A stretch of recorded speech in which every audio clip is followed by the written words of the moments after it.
E aí, pessoal, tudo bem com vocês? Estamos de volta para mais uma aula de geografia e hoje com uma temática muito importante, geralmente solicitada nos principais vestibulares e no Enem, que aborda a questão da urbanização. Então, nós vamos aí tratar desse tema tão relevante e importante da geografia e da sociedade para dizer como que foi o desenvolvimento e o surgimento das cidades ao longo do processo histórico até chegar ao fenômeno de cidades globais, de megacidades, com o advento da globalização. Bora lá? Bom, a origem das cidades ela está relacionada muito ao desenvolvimento da agricultura.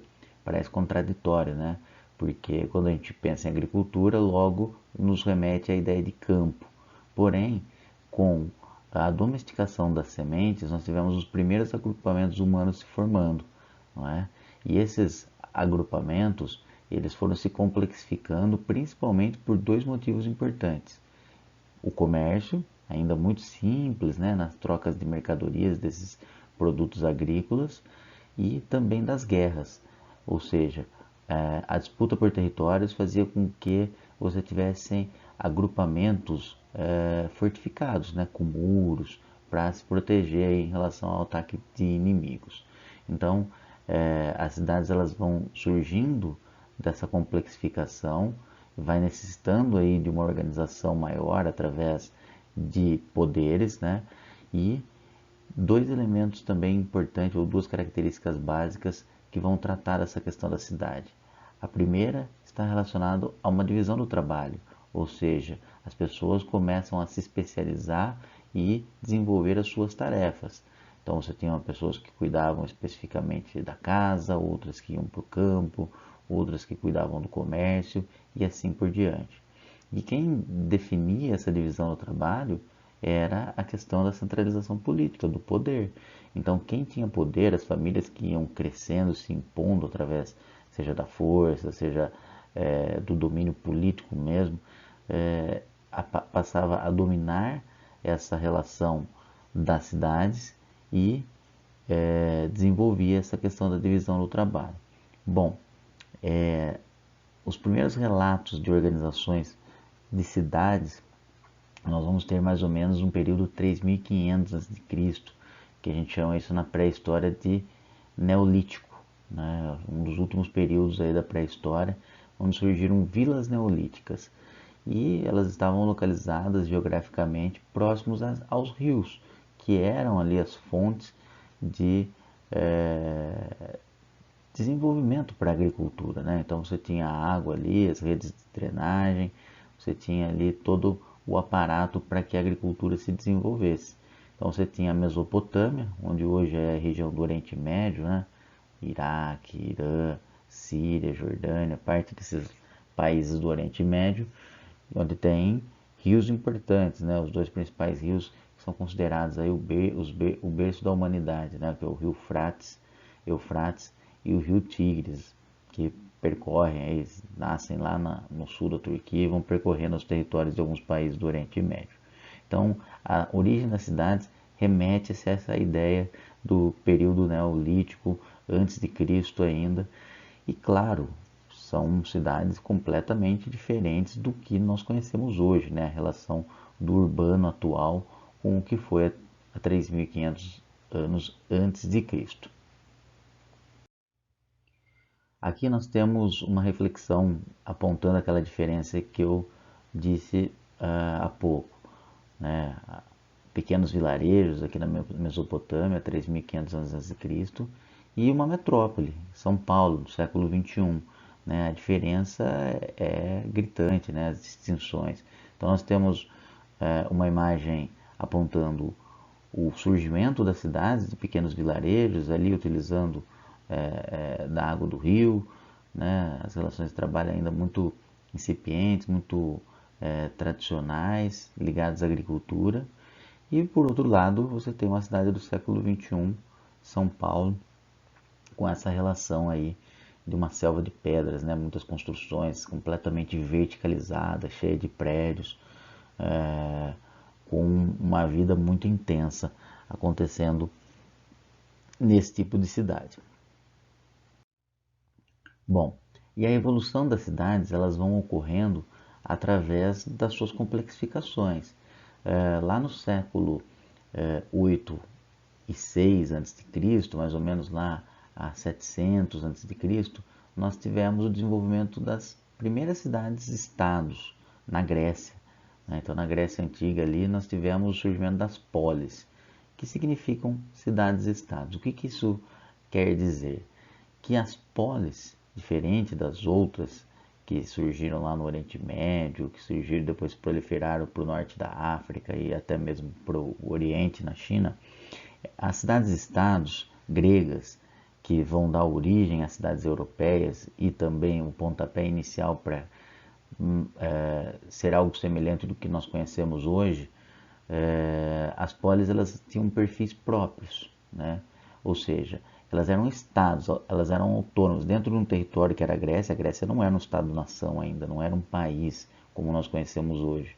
Então essas cidades possuíam autonomia organizacional em relação às outras. E claro, isso sempre ocorria, poderia gerar conflitos, poderia gerar guerras entre essas cidades que buscavam expandir seus territórios, buscavam comercializar, enfim. Então você tinha características próprias, cidades que tinham estritamente centros políticos, culturais, econômicos, militares, e cada uma ia saindo com a sua característica. Por exemplo, Esparta, ela predominantemente era uma cidade militar, né, guerreira. Atenas também tinha características militares, mas muito também voltada para centros políticos, cultural, né? Então você tinha essa questão do surgimento de conceitos que nós utilizamos até hoje, como por exemplo democracia, não é? Então essas polis gregas elas foram aí importantes bases para o desenvolvimento da sociedade ocidental. Além de Atenas, Esparta, nós tínhamos Tebas, Corinto, Olímpia, Mégara, Argos e Mileto como exemplos de cidades-estados gregas. Aqui nós temos, por exemplo, ainda bem preservado a Acrópole de Atenas, né, que hoje é um dos patrimônios culturais da humanidade. É possível visitar, ainda existem as ruínas, e ali eram construídas como se fosse o centro político, né, onde tomavam-se as decisões, e ela era sempre colocada no alto de uma colina, justamente como uma forma de você enxergar o que está no entorno, para você ter uma proteção e uma segurança militar em relação a eventuais ataques, né? Então, existem várias acrópolis espalhadas pela Grécia e a mais famosa é essa de Atenas. Posterior ao processo de formação das polis gregas, das cidades-estados, nós tivemos um surgimento de uma outra cidade muito importante que foi Roma. Roma, que hoje é a capital da Itália, teve como base da sua formação o mito do surgimento, né, que está registrado na história, dos irmãos gêmeos Rômulo e Remo, que foram abandonados a toda sorte e acabaram sendo salvos por uma loba.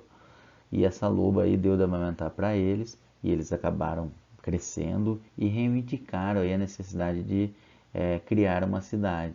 E aí eles conquistaram um território e fundaram a cidade de Roma. Claro que isso faz parte de um mito, mas é muito presente e simbólico na cidade de Roma toda essa ideia de criação através do mito dos irmãos gêmeos Rômulo e Remo.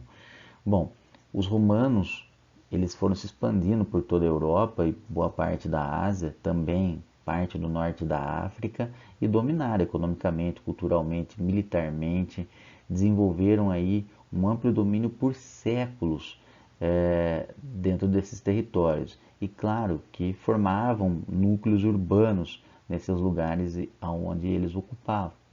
Porém, com as invasões bárbaras e o declínio do Império Romano, nós tivemos o quê? As cidades perdendo importância. E até curioso, né? No mundo hoje completamente urbanizado, nós pensarmos num processo de ruralização. Mas esse fenômeno aconteceu justamente por conta desse declínio do Império Romano. Nós vamos ter o surgimento de um outro modo de produção importante que vai ser o modo de produção feudal, que está muito relacionado ao meio rural, ao campo, né? Onde você tinha ali as pessoas que saíam das cidades devastadas e iam para os campos, morar ali nos feudos e trabalhar como camponeses, né? O, o modo de produção feudal é dividido em estamento, né? Naquela pirâmide societária, em que você tinha ali o senhor feudal, você tinha o clero e você tinha o rei no topo, e na base de baixo da pirâmide os servos, né, os camponeses que acabavam trabalhando ali na produção agrícola. Então nós tivemos durante todo o período da Idade Média pouco desenvolvimento urbano e uma ruralização, mas isso vai mudar com a chegada do desenvolvimento do sistema capitalista de produção. Antes de falar disso, olha aqui tem umas referências relacionadas a Roma, né? Que o Coliseu, então você tem aí a questão cultural muito presente, né? Aqui você tinha os conflitos entre os gladiadores, você também tem o surgimento do direito romano, que até hoje é muito bem utilizado pelas sociedades ocidentais. E aqui nós temos, na segunda imagem, uma estátua da loba alimentando aí os irmãos que foram abandonados e que são os fundadores, através desse mito, da cidade de Roma. E como é que foi essa transição do feudalismo para o capitalismo? Bom, entre os séculos X e XIV, nós tivemos as cidades ganhando de novo importância, justamente porque há um avanço ou um desenvolvimento do comércio. Então, o comércio vai fazendo com que houvesse de novo uma importância das cidades e também o surgimento de novas cidades, que vão ser os burgos. Né? O que eram os burgos? Eram pequenas vilas que tinham comerciantes formadas em torno dos castelos. E eles iam crescendo, né, conforme a importância e o desenvolvimento do comércio acontecia, e foram formando agrupamentos urbanos. Nesse sentido, nós tivemos também, já na transição para o capitalismo, no século XV para o XVI, o período das grandes navegações, em que os europeus descobriram outras civilizações com estruturas complexas de sociedades, inclusive com estruturas urbanas, não é? Como é o caso aqui nas Américas dos Incas, dos Aztecas e dos Maias, que tinham impérios com estruturas agrícolas muito bem definidas, comerciais, traços arquitetônicos próprios, modelo civilizatório que era diferente do europeu, mas muito bem desenvolvido. Nós vamos ver aqui no próximo slide imagens representando aí três cidades importantes desses impérios. Aqui nós temos ilustrações aí de cidades importantes dos impérios, né? Tenochtitlan, que era aí a capital do Império Azteca. Nós temos no México, né? Nós temos Chichén Itzá, que hoje é Guatemala, representando aí os maias. E nós temos a cidade perdida, que foi descoberta só no início do século XX, muito próximo de Cusco, que era a capital do Império Inca. Essa cidade muito bem desenvolvida pelos Incas, que é a cidade de Machu Picchu. Hoje é possível visitá-la, um lugar bastante interessante de se conhecer para observar um pouco de como era a cultura inca.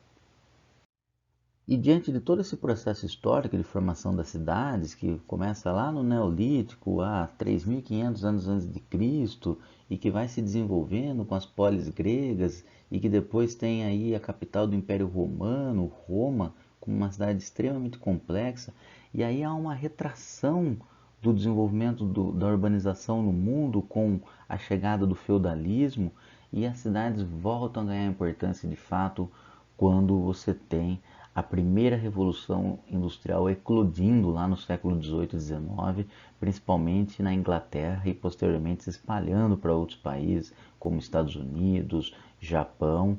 E aí as cidades tal qual nós conhecemos hoje vão ter aspectos herdados desse período da primeira revolução industrial e consequentemente da segunda e terceira revolução industrial e de todo o desenvolvimento técnico-científico do qual nós conhecemos hoje.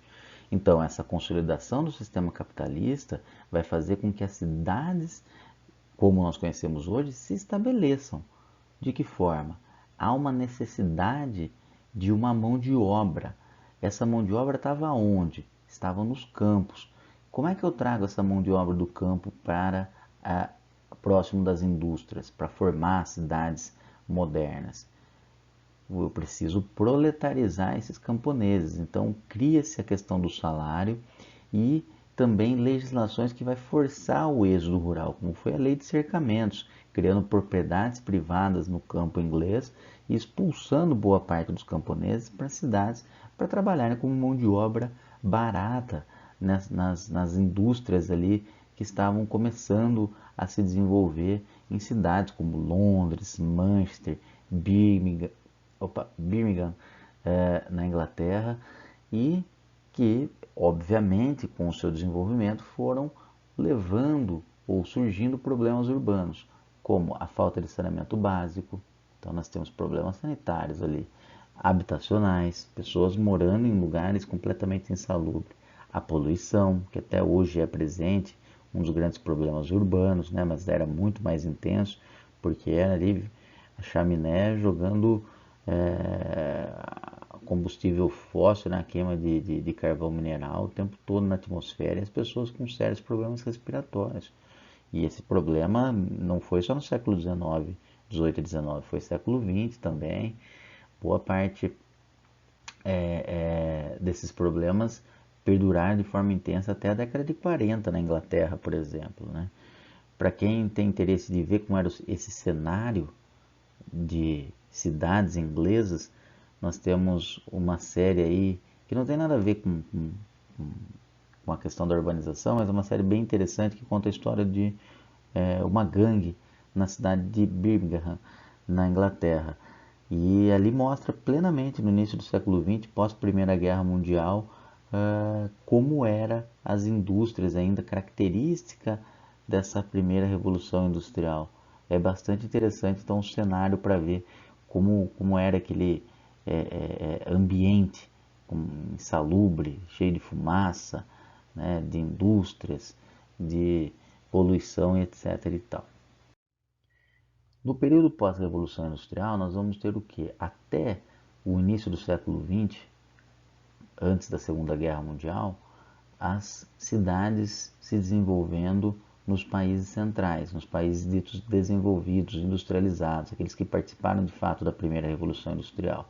Inglaterra, os países da Europa Ocidental, Estados Unidos, Japão. No pós-Segunda Guerra Mundial, nós vamos ter a intensificação desse processo de urbanização nos países ditos periféricos, ou aqueles que são chamados em desenvolvimento, países que passaram a se industrializar de forma tardia, ou seja, a atração de multinacionais ocorre pelo fato desses países possuírem mão de obra barata, e isso intensifica o processo de urbanização. Então, entendam que o processo de urbanização está ligado intrinsecamente numa simbiose com o processo de urbanização. Então, a industrialização fomenta essa questão da urbanização. E aí países como Brasil, México, países dos tigres asiáticos na década de 70, como a Coreia do Sul, vão passar a ter desenvolvimento de cidades. Agora, muitas dessas cidades vão crescer de forma desordenada. E, evidentemente, como são países muito desiguais, o reflexo dessas desigualdades vão espelhar nas cidades. E aí vão surgir bastantes problemas sociais dentro dessa temática da desigualdade social nas cidades. Por isso é importante, a partir de agora, vocês ficarem muito atentos a alguns conceitos do qual nós vamos abordar em relação a essas contradições que ocorrem nas cidades, certo? Então, essas cidades com o retrato das desigualdades sociais vão nos apresentar problemas urbanos como os déficits habitacionais. Ora, não tem habitação para todo mundo. Agora, não tem habitação para todo mundo porque não tem casa para todo mundo, não tem como alocar todo mundo, ou porque não há condição, a renda dessas pessoas não permitem que elas tenham casa. Ou não consigam pagar aluguel, não consigam comprar sua casa própria.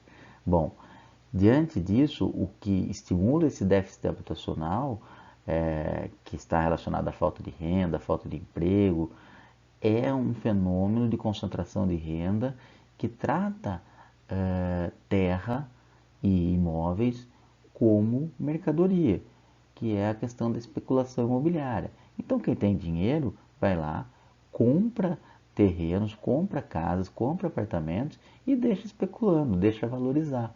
E a partir do momento que valoriza, ele vende para poder lucrar em relação a isso. Agora, esse fenômeno provoca, evidentemente, problemas sérios de falta de moradia.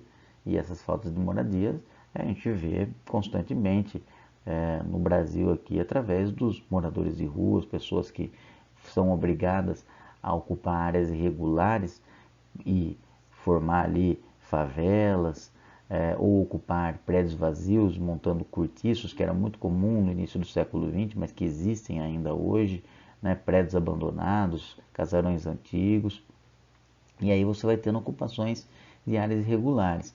Também coloquei aqui condomínios fechados, porque muitas vezes nós temos a noção de ocupações de áreas irregulares relacionada estritamente às pessoas de baixa renda, mas não. Existem também boa parte de áreas que muitas vezes são áreas consideradas ambientais, de proteção ambiental, que são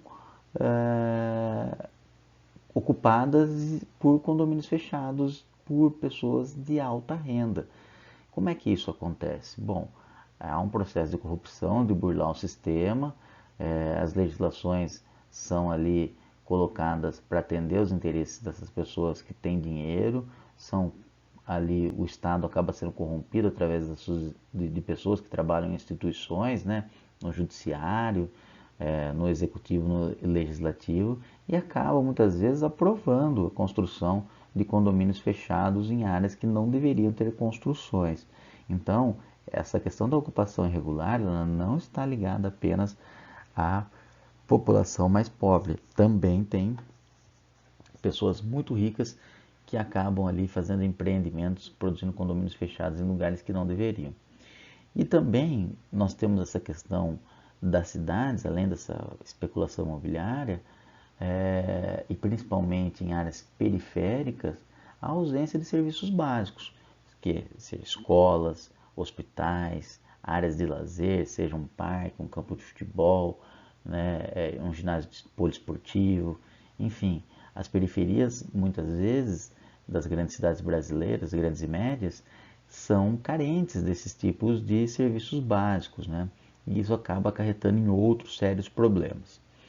Outro conceito importante que vocês devem entender diante desse déficit habitacional que é ocasionado pela especulação imobiliária é também a questão da segregação espacial. Você tem aí a formação de uma cidade dividida por classes sociais. Isso é claro quando você observa numa determinada área um condomínio fechado, luxuoso, onde as pessoas formam os seus guetos se protegendo, entre aspas, da violência urbana.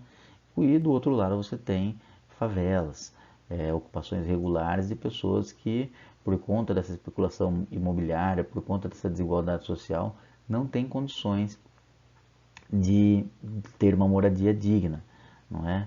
Então, essa segregação espacial está muito clara e é perceptível nas cidades. E um outro fenômeno ligado a essa questão da especulação imobiliária é o da gentrificação.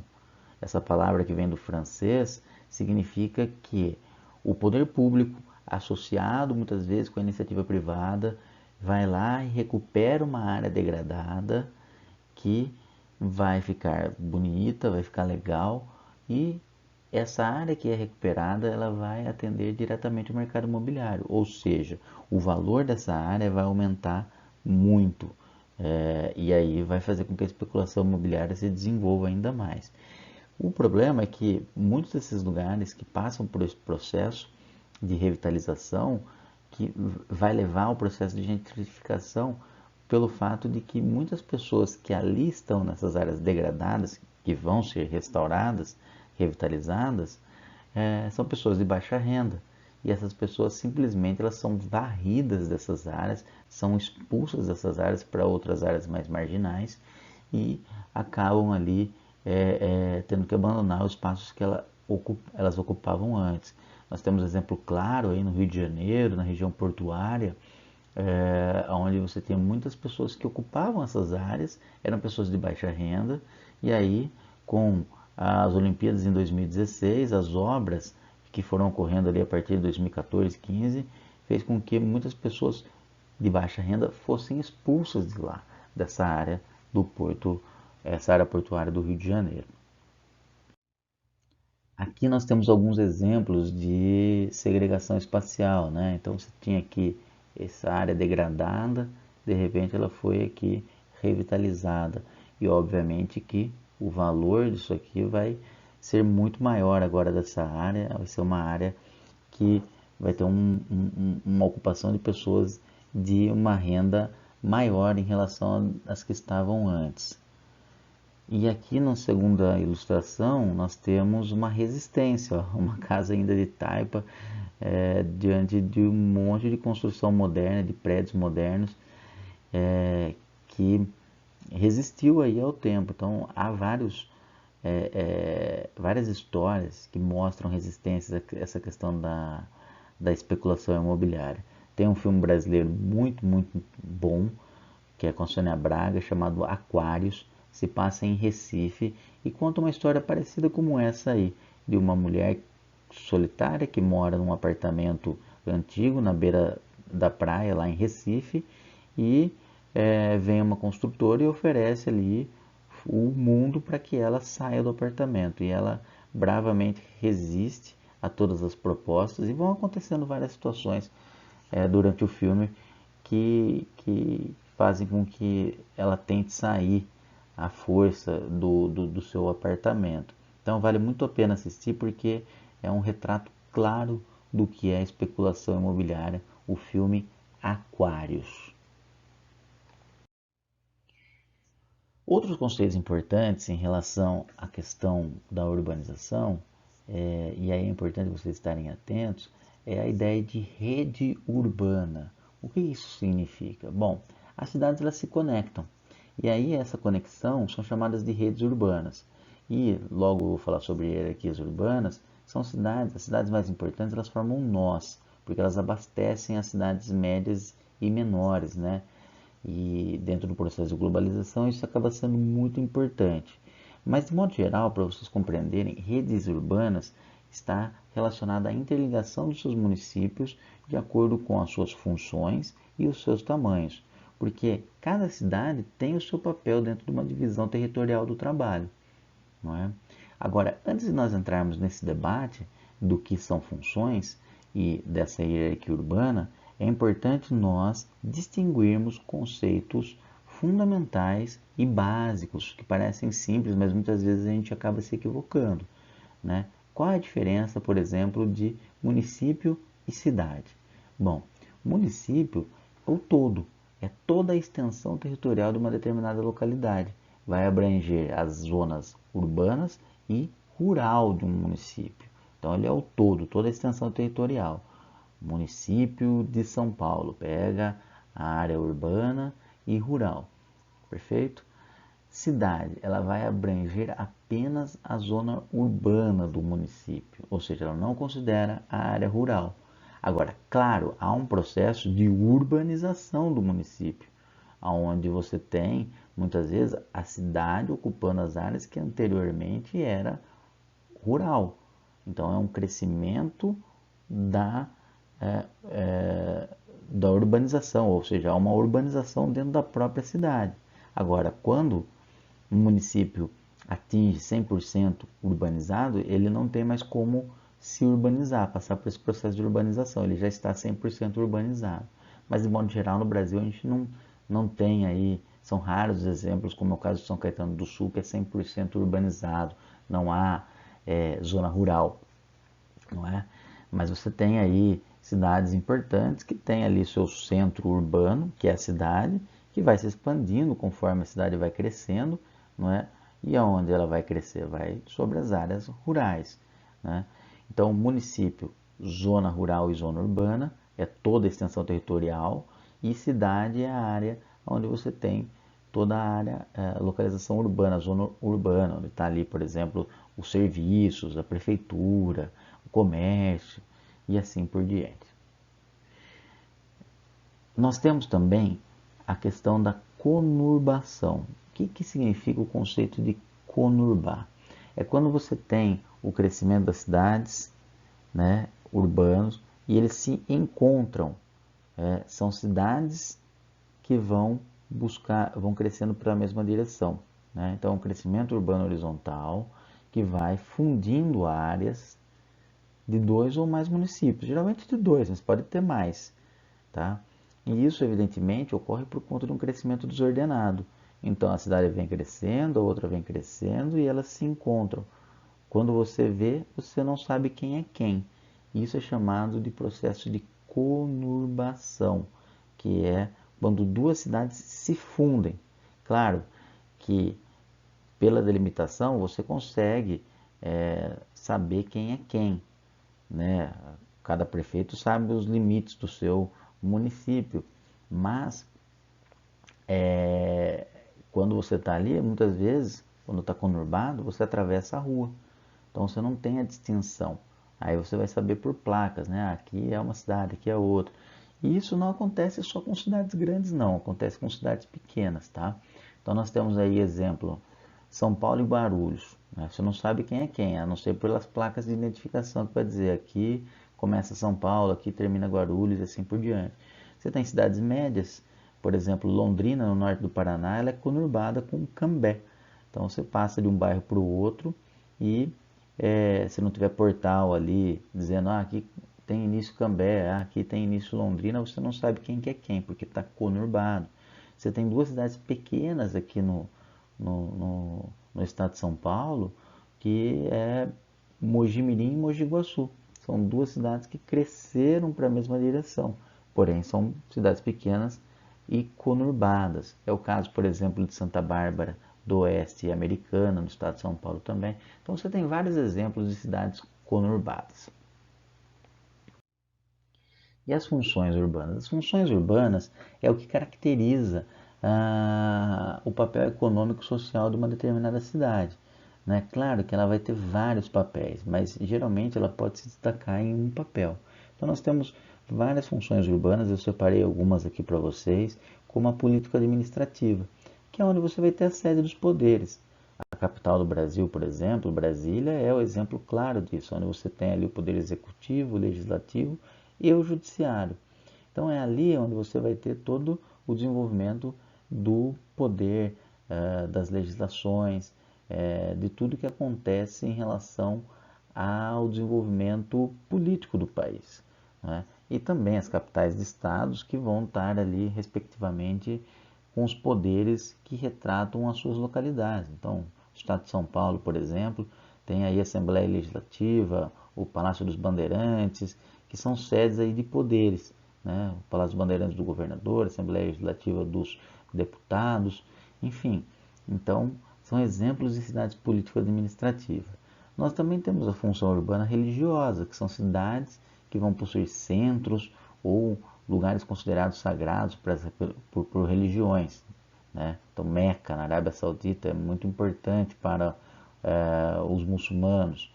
Aqui no estado de São Paulo, nós temos Aparecida do Norte, que é um lugar de peregrinação. Nós temos Pirapora, nós temos várias cidades que tratam sobre essa temática do turismo religioso, né? Ou que são lugares sagrados e que levam uma quantidade grande de pessoas.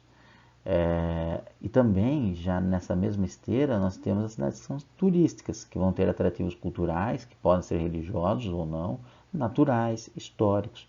Então, todo casal apaixonado gostaria de conhecer Paris e tirar uma foto na Torre Eiffel, não é? E todo aquele aventureiro que gosta de natureza gostaria de conhecer ali as cataratas do Iguaçu, na cidade do Paraná, ali na fronteira com a Argentina e com o Paraguai.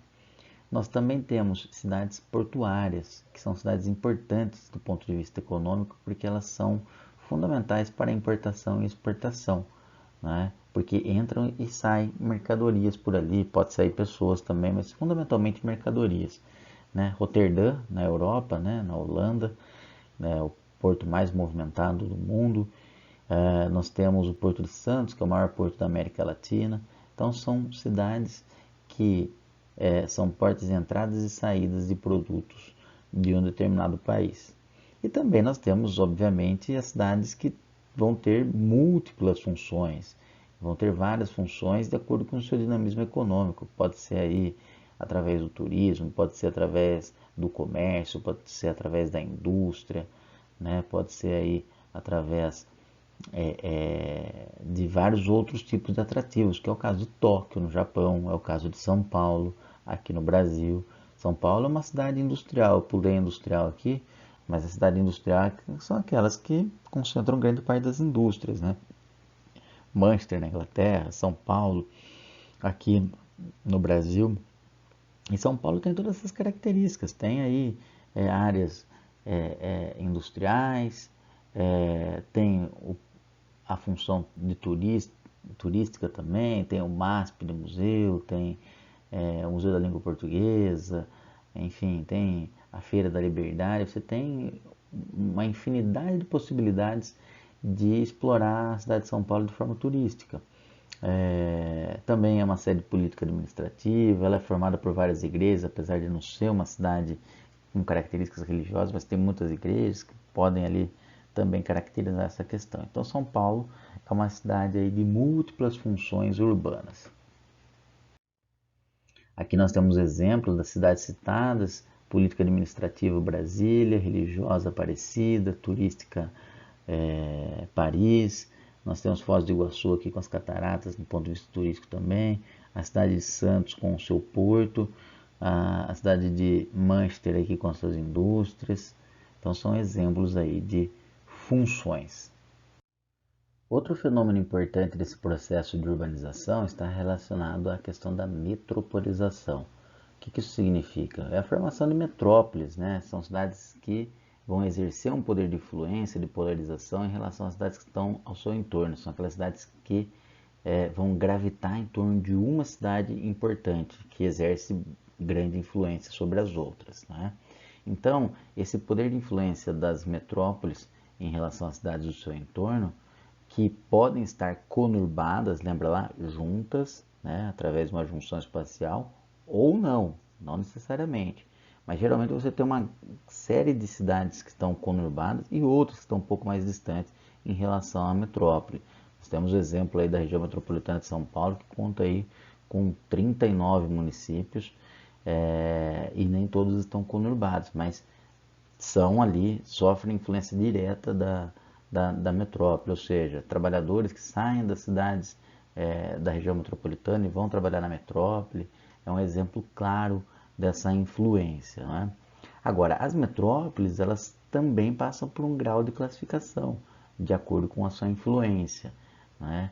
E aí, de acordo com o papel que elas exercem nas redes urbanas, elas são classificadas de acordo com a sua influência, como as metrópoles regionais vão ter uma abrangência numa área determinada do seu entorno. Por exemplo, Campinas, São Paulo, no estado de São Paulo, ela vai exercer um poder de influência em toda a sua região metropolitana, mas ela não é capaz de exercer um poder em todo o território nacional.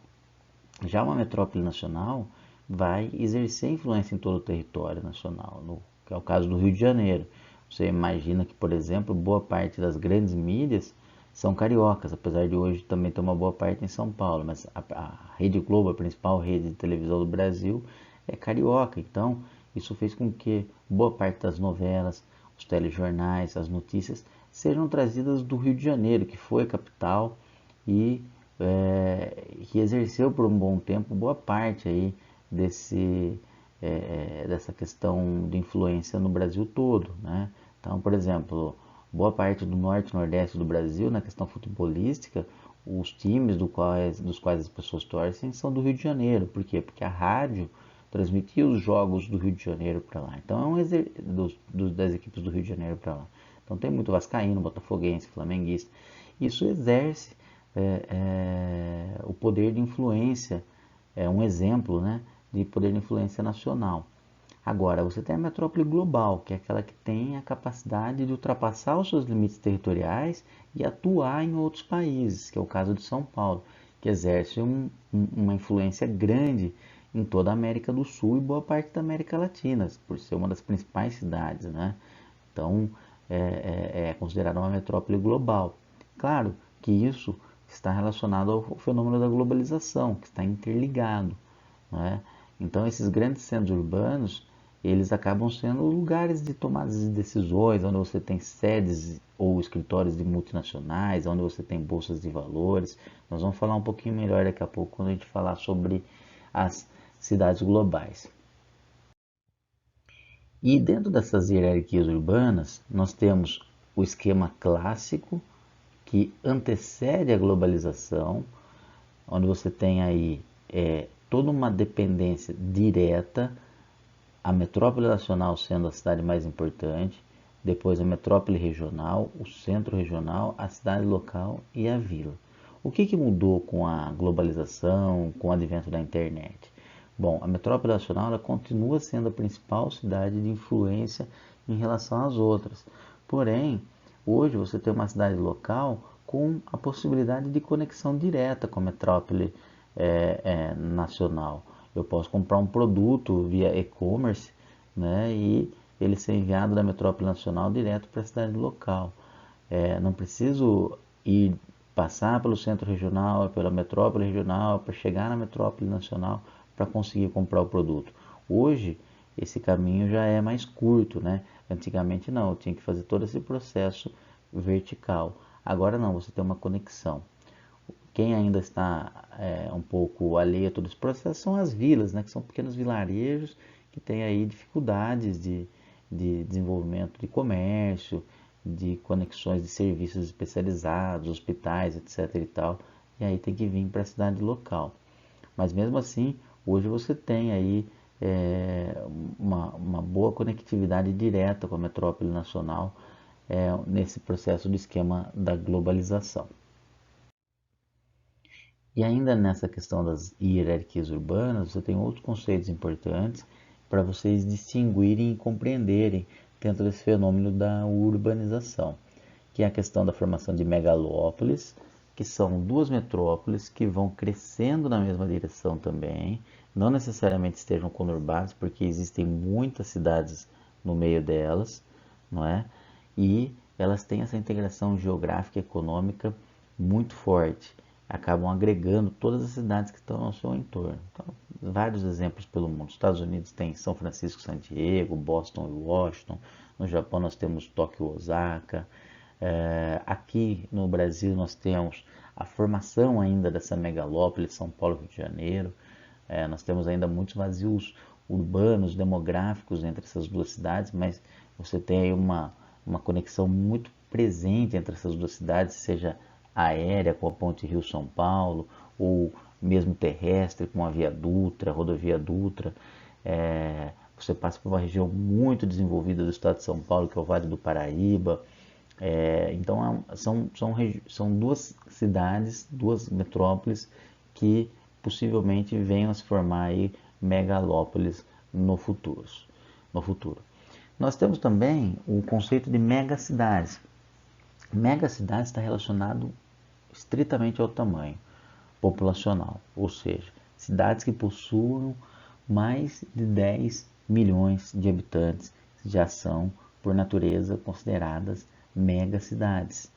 Então, se eu considerar o que é uma megacidade, são cidades com mais de 10 milhões de habitantes, como a cidade do México, como Mumbai na Índia, como Pequim na China, Lagos na Nigéria, Karachi no Paquistão, São Paulo no Brasil, são exemplos de megacidades, perfeito?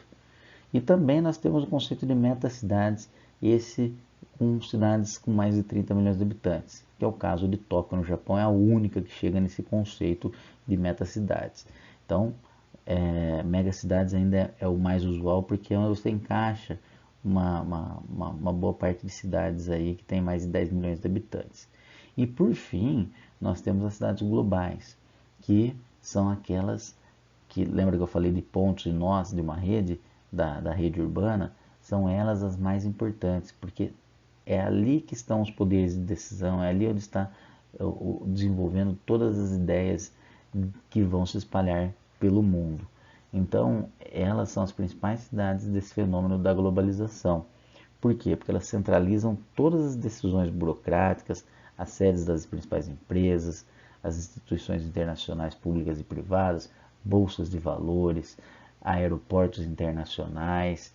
Nós temos aí restaurantes com uma variedade culinária que atende ao mundo inteiro.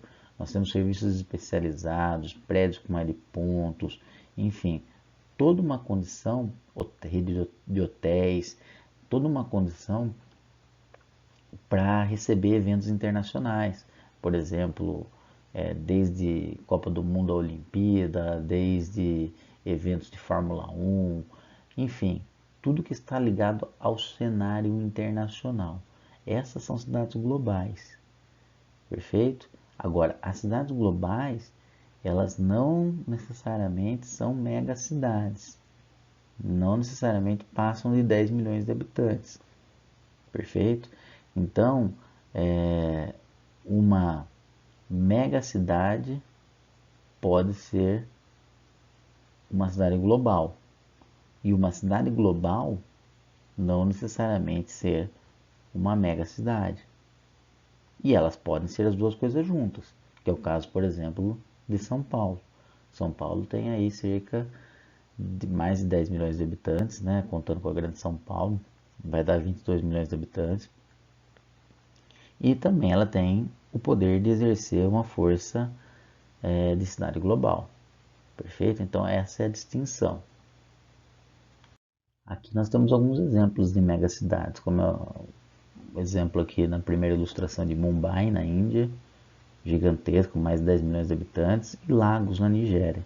São cidades extremamente populosas, mas não são cidades globais.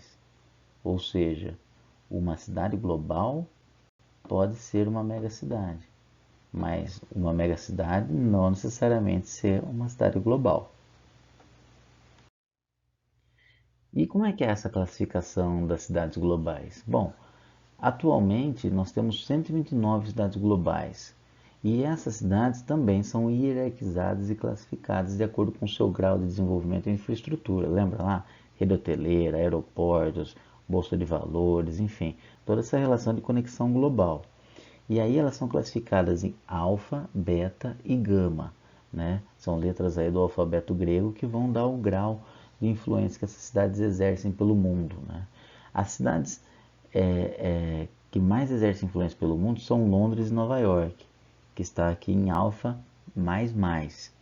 Depois nós temos alfa mais, tem Paris, Pequim, Tóquio e Sydney. E aí nós temos as cidades alfa, que é Chicago, Mumbai, Moscou e São Paulo. São Paulo é uma cidade alfa, né? Ou seja, ela tem um grau de influência significativo como uma cidade global, mas ela está abaixo do alfa mais mais e do alfa mais. Depois, abaixo do alfa, nós temos o alfa menos. Está ali Seul, na Coreia do Sul, Joanesburgo, na África do Sul, Buenos Aires, Viena, São Francisco e Istambul. Aí outras cidades que exercem menor poder de influência, mas são cidades globais, vão ser classificadas como beta+, Lisboa, Copenhague, Santiago, beta como Auckland, Beirute, Bucareste, e depois nós temos a beta-, Abu Dhabi, nos Emirados Árabes, Birmingham, Bratislava e o Rio de Janeiro. Aí depois, finalizando, aquelas que vão exercer ou que exercem menos influência como cidade global são as cidades gamas. A gama mais, Adelaide na Austrália, Amman, Antuérpia, Baltimore, e gama menos como Accra, Austin e Belfast. Esses são exemplos aí então das cidades globais classificadas a partir de alfa++ até gama menos.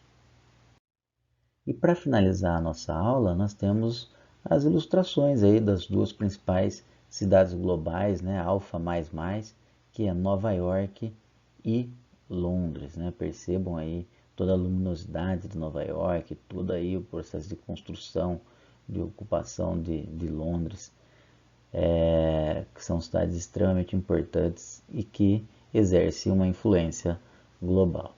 Então, Discutimos aí pontos importantes da urbanização, desde lá do surgimento das cidades até o desenvolvimento do processo de cidades globais, com suas características, com a hierarquização, com a metropolização, com questões importantes do ponto de vista social, como a questão da gentrificação, como a questão da especulação imobiliária, temas tão importantes e que são recorrentes nos vestibulares. Por isso, fiquem sempre atentos a esses temas de urbanização. Então, deixo aqui um agradecimento especial para vocês que assistiram a essa aula e em breve estaremos juntos novamente. Um beijo do Lobo e até a próxima.